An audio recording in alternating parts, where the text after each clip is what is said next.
Today, I am excited to welcome both Royden Johnson and Luc van Merrienboer to the show. Now, so Royden has been on the podcast a few times, I think 2 or 3 times prior to this, but this was the first time that I ever met Luc, and we had a really fun conversation. So both Royden and Luc are living in South Africa, and so what we did is we really kind of dive into maybe just on a general theme. It would be, say, 5S, but doesn't sound all that exciting to talk about 5S. However, what we really did is we got into talking about culture in 5S, especially as it relates to the culture, the African cultures, and what is different, what is the same, and really getting into a lot of discussion on organizational change, resistance, how you go about it. Towards the end, we get into the whole idea of what we call cave people, which are citizens against virtually everything. And once in a while, we'll come up against the cave person. And so what do you do? And so we had a lot of fun discussing that. So good stuff. I think you're going to enjoy it. I know I did. Show notes can be found over at gembapodcast.com. This is episode 646. Again, gembapodcast.com, and look for episode 646. Okay, enough from me. Let's get to the show. Royden and Luc, welcome to the show. How's it going, guys? Yes, thank you for having us, Ron. Doing good. On my side, also doing very well. Also tuning into the podcast and listening to some other guests. So yeah. Learning as we go along, Ron. Yeah, well, good stuff. Well, Royden, I think, is this your 3rd time maybe being on the podcast? Does that sound right? Yeah, I think the 3rd or 4th time, yeah. Yeah, okay. And Luc, it's nice to meet you. So, excited to have you guys both on. So, where are you, we'll start with you, Royden. Where are you calling in from? So, all the way from South Africa, being back in my hometown. Nice to be back. And like I say, just living the life at the moment. Nice. And Luc, where are you from? I'm originally from the Netherlands, but I'm also living in South Africa. So I'm a bit like 200 kilometers more north from Royden. That's where I'm Nice. Okay. All right. Well, gentlemen, as you both know, we like to begin all of our episodes with our guests, or guests in this case, sharing a quote. So what do you guys have to share? I will go first. Mine is because I'm focused on the digitalization field in manufacturing. I chose automating a wasteful process just reproduces the waste faster. And I think also that's what digitalization is all about, that let's digitalize what's really efficient. Yeah, I love it. Okay. Well, good stuff. All right. Well, hey, let's hear a little bit about both of your backgrounds. So, Royden, again, you've been on the show before, but it's been a minute. So why don't you start and tell us a little bit about yourself, your background, and how you first got involved in all this continuous improvement stuff? Yeah, as you know, we go back years back with regards to lean manufacturing. Started out as a normal shop floor operator, got to know about the Gemba Academy podcasts, with my operators. I can remember in the graveyard shift listening to the podcast yesterday. We were also talking about like the one-piece flow one, and that one will always remain a gem. And started getting involved in lean manufacturing, also a background in Six Sigma. And like I say, just want to grow people capability and make the world a better place through continuous improvement. And me and Luc's relationship actually started because of the Gemba podcast, because after my podcast, Luc reached out, and that's how our relationship started. No kidding. We have a common, and that's the Gemba Academy. Wow, fantastic. All right, Luc, what about you? Tell us a little bit about yourself. Yeah, I'm like I said, I focus on digital transformation in manufacturing environments. What I like to do is really build foundations, and from there see if we can actually exceed our expectations in terms of like personal development of people, but also in systems. I think if you have a solid system, then at some point you can really grow to things like anomaly detection and AI implementation. I've done this. I've actually been working in the automotive industry for the last 10 years across Europe and Asia. Yeah, now I started a new chapter here in South Africa. See if how the manufacturing industry is here and how they are looking at digital transformations. Got it. Okay. Well, today's topic, I guess we're going to kind of dive in a little bit on some at least we'll start with 5S. And so obviously most of our listeners are probably familiar with 5S and workplace organization and safety and all these kind of things. So, but maybe what we can do is, I'm interested to hear both of your experiences there in the African culture. Talk a little bit about 5S and how it relates to the culture over there. I think, Luke, you can start and then follow you. All right, cool. My experience in South Africa is very limited, so I would like to draw a bit more on the Asian experience. Yeah. I have to say, okay. It's amazing over there. Because the people are very disciplined, so they don't always necessarily see how the environment looks, but if you help them to see, then they're also very proactive by pointing out how they could improve or how things can be made a bit more visible. And then the beauty of it is that the Asian persons are very disciplined, like I said, in executing it. So that keeps the shop floor quite easily, like you get a good insight and oversight of it, so you know what's happening, and it stays organized.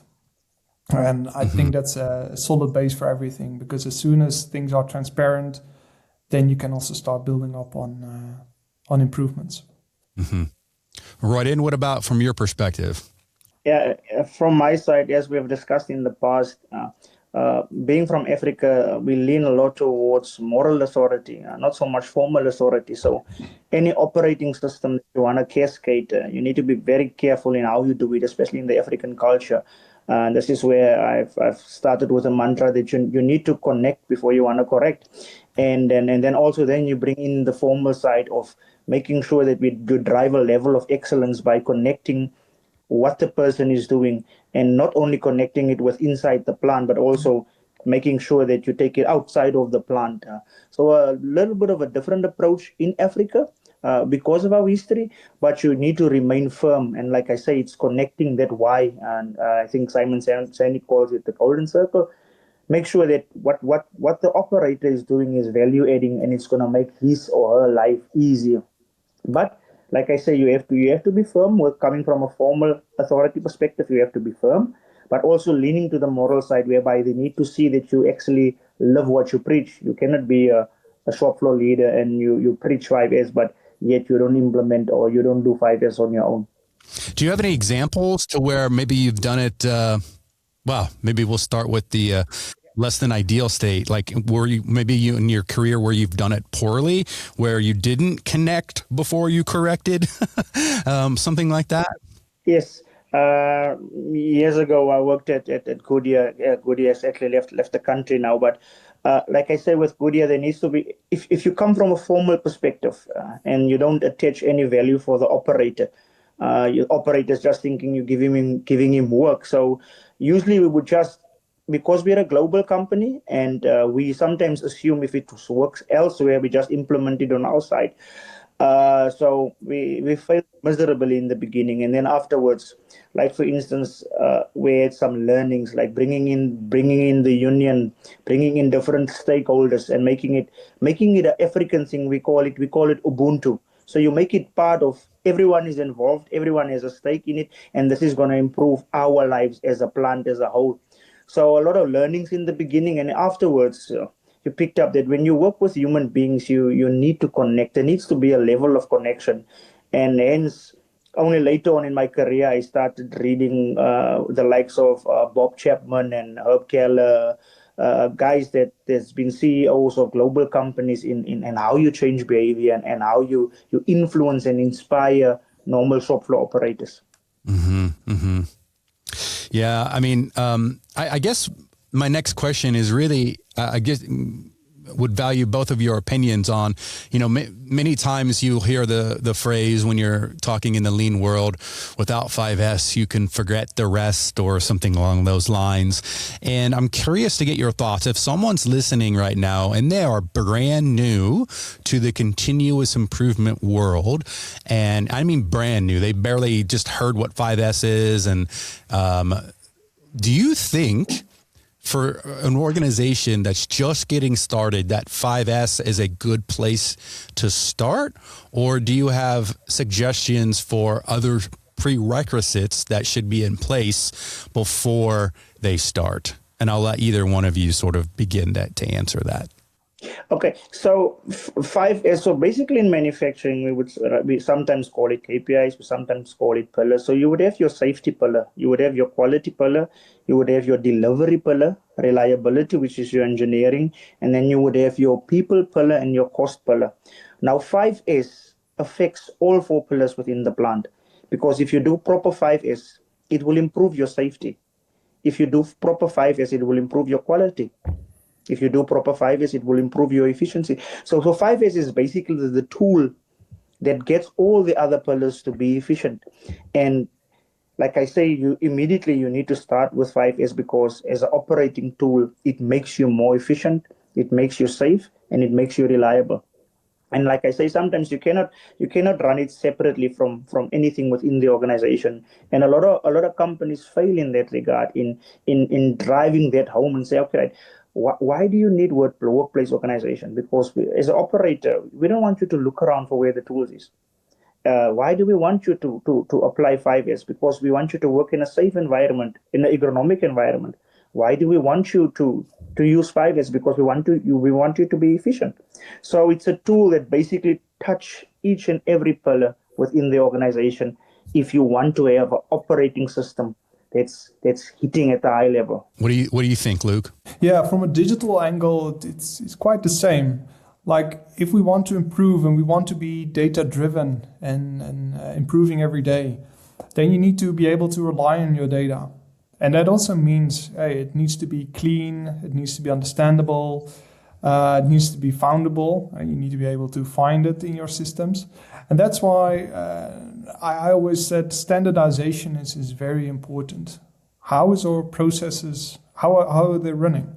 What are we doing first? What is the input for the others? And what kind of data do we need in this step to make the next step or give input to the next step? So standardizing is very important there, and from there you will also see that the line starts to stabilize, because now you know, okay, these are the steps we're taking, and then you can stabilize.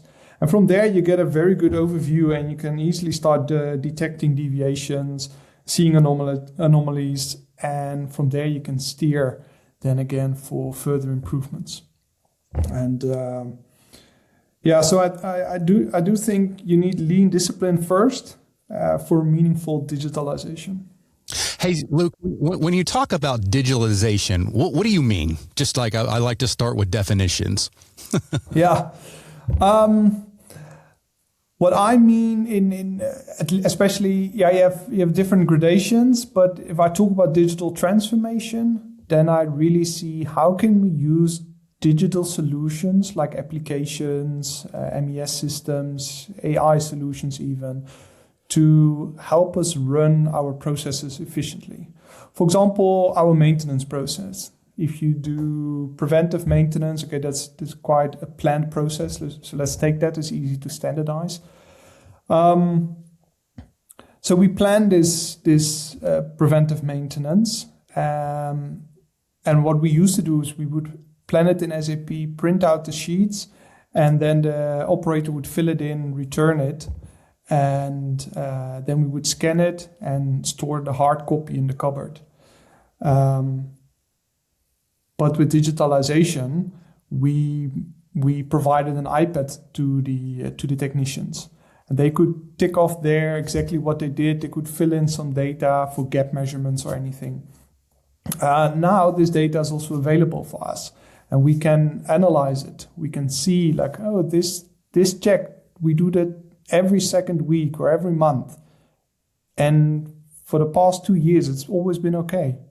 Why are we actually still doing this check? So what I mean is you integrate these tools in your daily operations. So you collect the data and it makes you operate more efficiently. Mm-hmm. And Ron, just to add, it's always nice when you start implementing 5S, if you can actually show certain metrics of improvement to the operators. So if you talk from a safety perspective, to actually show how the risks have been reduced. If we're talking efficiency, to actually show the operator that ever since the implementation, look what has happened to our OEE, or look what has happened to our OAE. So it's always good to link it to a metric so that the operator can see that it's value adding. It's not about keeping things clean for the sake of keeping it clean. It's making me more efficient and utilizing the resources more efficiently. Mm-hmm. Mm-hmm. So I sort of know Royden's background, Luc, but I'm not as familiar with you. So maybe I'll start with you on this next question, and just curious to find out. So like, where does your passion, maybe even if you want to use the word love for continuous improvement, come from? All right. My background is actually industrial engineering. So industrial engineering is all about optimizing business operations and business processes. So it goes back all the way to my studies, where I looked into how can we do things differently, efficiently. And then I did a master's in innovation management with IT systems. So how can we implement IT systems that help us again to improve? And the technical side is actually one thing, but what's most challenging and in the end also most rewarding is the change management.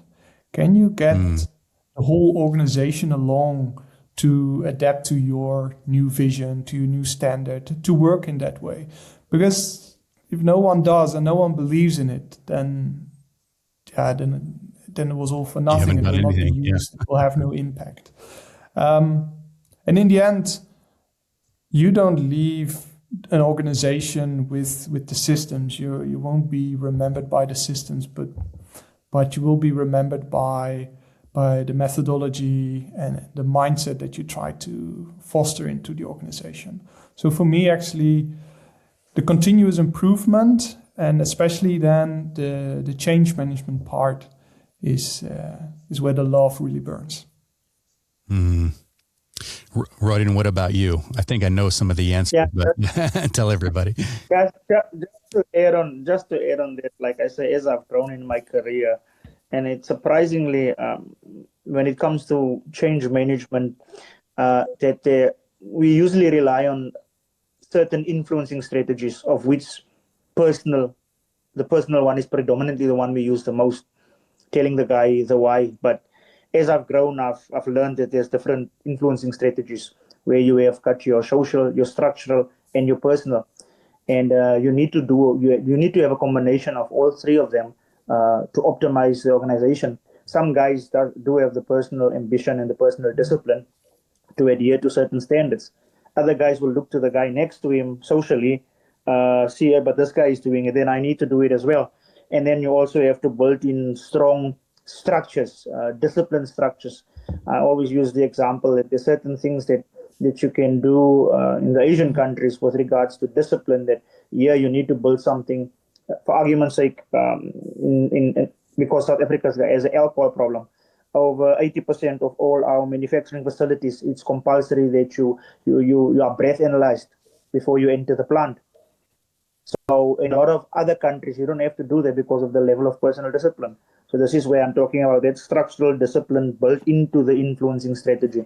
So as I've grown, I've learned that you need to find the sweet spot with people. You need to understand people, and you need to know what drives and what motivates people. And sometimes in South Africa, a lot of people get it wrong because they underestimate how diverse we are with 11 official languages, different cultures, different ethnicities. And you might look at one Xhosa guy and you'll come from the slums, and another Xhosa guy comes from the upper echelons of society. And thinking that they are both motivated by the same thing, you'll slowly find out as a leader that's not the case. So as I've grown, I've learned, okay, right, what influencing strategy should I use? How should I use it? And with who should I use it? Mm-hmm.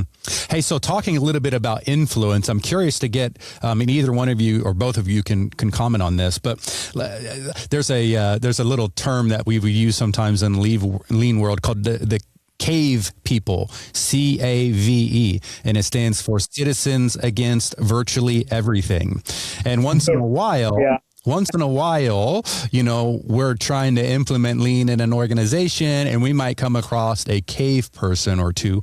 And for whatever reason, this person is just, resistant isn't even the right word, right? They're just not on board. Like, have you what's that like in South Africa? I'm sure there's some cave people there. They are everywhere and all over the world. But if you do encounter one, what's your approach? What do you do? Yeah, this reminds me actually. So how I did this for digital transformation, it reminds me of the model of Simon Sinek, where he says, okay, you have early adapters and you have late adapters, and then you also have the laggers, which are actually the cave persons you talk about.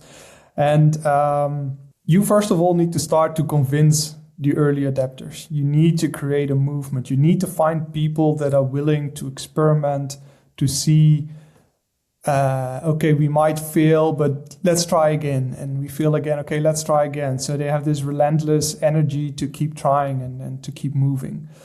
Without those, you will never get anywhere. And then you get indeed the rational people saying like, okay, what's in it for me?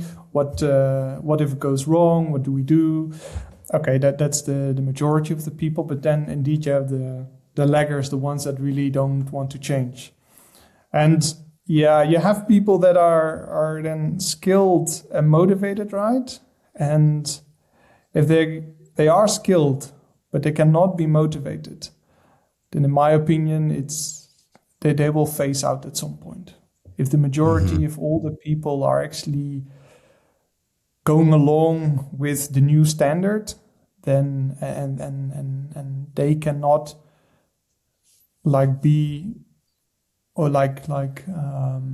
be themselves with this or can believe in it, then at some point they will leave the organization. Sometimes it's sad to see them go. So you try to put everything in place to prevent that by a lot of change management, a lot of talking, showing, because in the end you want to have an impact. And if you can find also the leaders in the group, so in for example a shift, if there's a cave person, okay, who is the informal leader here maybe? To who are they listening? Like, for example, in Asia, I was the foreigner. Then they see me like, oh yeah, okay, we will just listen to him, so they won't give me as much pushback. But then I need to team up with other Vietnamese managers and say like, okay, I see they are not speaking up to me. Can you please help me? That's the informal leadership, and see what are they saying? What are their objections? Let's listen to them. And I'm also reading a book now about tiny behaviors. So that's maybe people are not motivated, but we still want to have the action. So how can we make it for such people maybe as easy as possible to do it? So it hardly takes them any effort to do what we actually want them to do. So those kind of two principles I would use: the formal leadership, try to trigger that, or make the action as simple as possible, so that even if they're very low motivated, they will still do it. What a loaded question. And like I say, sometimes when I make this statement, people think I'm purely speaking from an exclusivity point of view, that it's only in Africa. But I've been fortunate enough to travel the world, and I think my perspective still remains the same, that in a way there's a level of uniqueness because of our history. So when it comes to continuous improvement, especially in Africa, we always need to be very cautious in how we implement it. And I know sometimes, because I'm an assertive leader, I say things that gets people to think, and sometimes you might agree and sometimes you might not agree. So if you're familiar with the famous fight of Muhammad Ali and George Foreman rumble in the jungle in Zaire. So when George Foreman got off the plane, the reason why people supported Ali was they were influenced by something that George Foreman did. So when George Foreman got off the plane and he started to practice, he walked around with a German Shepherd. And the German Shepherd was the dog that was used in the apartheid area to chase the black people. Oh. So immediately the people related with Muhammad Ali because of what George Foreman directly or indirectly represented. So in the past, with continuous improvement and the evolution of continuous improvement, we brought in continuous improvement or the CI team, kind of like a SEAL Team 6 within the organization. And then they would come in and then they would make improvements, and it's not going to be long, and then there's a headcount reduction. And because of the unemployment rate in South Africa that has always been hovering between 20 and 30% for the last, say, 20, 30 years, the moment the people saw continuous improvement, to their minds, it was, we're going to let people go. So we had to get rid of that first. Say, listen, you guys, it's all about being efficient. And especially with globalization, and this is where, like I say, when I traveled, I would come back and I would show them the bigger picture and say, guys, if we're not going to improve and if we're not going to become more efficient, there is someone somewhere in the world that wants this business. And then I would use different influencing strategies, and especially I would use, because of our African history, there's a lot of respect for elders. So I would make my speech as a leader, and then I would get the oldest guy within the group or the guy with the longest service, and I would say to him, we call him Tata. I would say, Tata, my objective as a leader is to make sure that as you have given the baton to me with these doors open, that one day I will give it to my children or my children's children, making sure that these doors are open. So I would use a lot of influencing strategies, understanding human behavior, also using the uniqueness of our situation and where we've come from. But ultimately, when you say that I've tried the personal strategy, I've tried the social strategy, now I'm going to try the structural strategy, which is built in discipline. So if you're not going to conform to the standard and you're not going to adhere to the standard, then you don't belong in the company where this standard is being esteemed. If you're not going to conform to the values, if you're not going to live out the values, then unfortunately you can't be in this organization.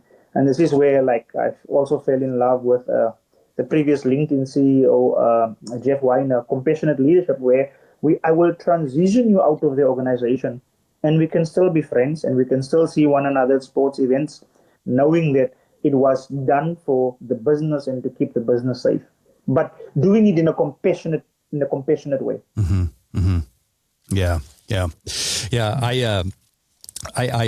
When I asked that question, I immediately thought back to my own career prior to Gemba Academy, working in industry, and I'll never forget this situation where we were trying to sort of implement lean in one of our facilities, and it was sort of pretty new, and there was this gentleman, and he was for sure a cave person. I mean, just had a arms crossed, scowl look on his face, and anytime I came near, he sort of just gave me a dirty look or whatever it was, and I don't know what it was. I was not super experienced back then, but for whatever reason, I felt this call to just be gentle. And what I actually did was I really, and this is going to sound odd, but I really ignored the person.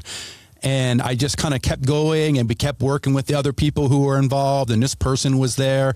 And they weren't really involved. The arms were crossed, bad look on their face. And I just sort of left them alone. And then once in a while I would be like, hey, would you mind handing me that? Something like that. And they would hand me the thing or whatever it was, just small little things. And then eventually the person sort of started to engage a little bit, and I was like, look at that, and I didn't ask, but they just slowly engaged, and then eventually they came fully involved, and come to find out, I was talking to the individual later, and he came up to me and he said, Ron, no one has ever, treated me the way that you treated me and allowed me to be involved. And I was kind of like, oh my gosh, it was sort of the opposite, right? But it was like, it was because I wasn't pushing it down his throat and I wasn't, forcing him or anything like that. But to him, that was inviting. It was just a really bizarre situation. But he even made a comment that, said that no one's ever listened to me. before. And it was because I asked him at one point, hey, what do you think? And well, I think this, because he was very experienced, right? He'd been there a long time. But yeah, you just never know, right? Like what's going on in someone's head. And so, the way that you treat people and the way that you, sort of handle yourself as a leader is really, really critical. It's paramount. And like I say, through the years, I've developed certain things that I would say to myself. So sometimes I would remind myself that there's never a learning disability. It's always a teaching disability. Mm-hmm. So it's not that person is not learning. I'm not reaching that person. So let me go back. Let me go study more. And like I say, also being socially active. Like I would make it not like a game, but it would be intense. Okay, right. What strategy will work with this person? Mm-hmm. And it's very, very that you can't influence. You just need to change your strategy and make sure that you find that connection point. So, like I say, Utnik is not that big. We have about 300,000 people. So I would maybe go watch a sport game and just see how that operator interacts with his family, or interacts at the sporting event, or interacts at church. So I would always make sure that I am as empathetic as can be, because I will remind myself that the problem is not with him. The problem is with me. Yeah. And in most cases, like in your case, then you'll find out that you can reach. Just look at your strategy and be pedantic. But then there are some that, unfortunately, and I think there was a study done with over 1,000 CEOs, and they asked them like, what would they have done different in their careers, and about 99% said that they would have gotten rid of low performers very earlier than what they actually did. Yeah. Oh, wow, gosh, this has been a lot of fun. I'm wondering, maybe as we wrap things up, did you guys have any sort of final thoughts or final words of wisdom that you wanted to leave with the listeners? Like I say, Ron, you know me by now. There's certain things that I ponder, and I want to leave our listeners with this thought as we see what's going on, not only in Lean, but in the world. So I have this mantra or saying that I always say to myself when I engage as a leader: speak without being offensive. Listen without being defensive. And always let the other party leave with their dignity intact. I think that's what we need more in the world. Yeah. Beautiful. Luc, any final thoughts? Yeah. We talked a lot about also the change management, and I think Royden is summarizing it very well. I contributed today with the digital side as well, so I was thinking, I think my way of approaching digital transformation in manufacturing is to standardize, to stabilize, and then put your analytics in place for anomalies and AI solutions. But all of it cannot be done if people are not involved, if you are not listening, or even why don't you use the caveman as the devil advocate? Just let him be there, listen to him, listen to all his objections, because some of it is true. Yeah, for sure. Hey, if folks wanted to connect with either one of you, what's the best way? Luc, what's the best way for you? I'm sure you're all over the digital platforms. Please. I actually tried to centralize it quite well on LinkedIn, so everyone can reach me on LinkedIn if they would like to share a thought or have a talk. Yeah. And Royden?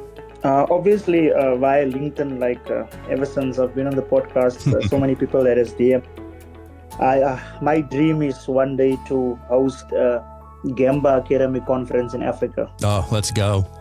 Let's go. That's I'll make sure that I'll get the funds, I'll get the investors, and we also want to show the world that like we've been discussing in the past, show what we can contribute towards Lean as well. Yeah. Oh, I love that. Wonderful. All right. Well, hey guys, I appreciate you both. This has been a lot of fun, and we're going to link. Look, everybody, to scroll down on the show notes, and we'll have Luc and Royden's LinkedIn there. So please go and connect with them and thank them for coming on the show. But guys, this has been a lot of fun. I appreciate you both. Yeah, thanks for having us, Ron. It was a lot of fun. All right. Take care, guys. Guys, see ya. Bye. Thanks for joining us today. We know the path to continuous improvement can be challenging to walk alone. That's why Gemba Academy exists, not just to provide training, but to be your partner in problem solving. Whether you're just taking your first steps or leading a global transformation, our goal is to help you bridge the gap between knowing and doing. Beyond our library of Lean and Six Sigma resources, we're here to coach and guide you through your journey, whether that's through personalized support or joining us for a live training to get that immersive, hands-on experience. To learn more, go to gembaacademy.com.